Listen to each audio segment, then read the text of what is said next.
guys, kita guna acrylic untuk clear punya. Campur sikit dengan air, baik separuh acid baru jadi.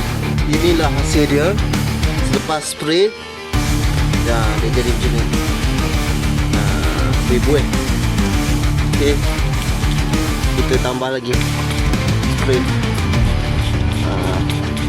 Dia ada kekotoran dia tinggal. Okey, belakang ni pun jangan lupa spray. Mesti hilang daki-daki dia. Nampak?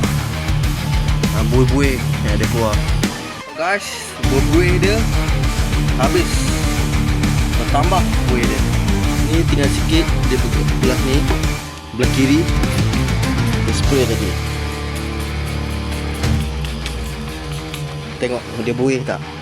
Guys, tengok yang aku spray tadi dia jadi buih lagi. Oh, kita kasi cuci sampai habis. Tu dalam tu, lihat kawan, aku spray lagi tadi, dia buih lagi. Spray kalau boleh spray banyak kali.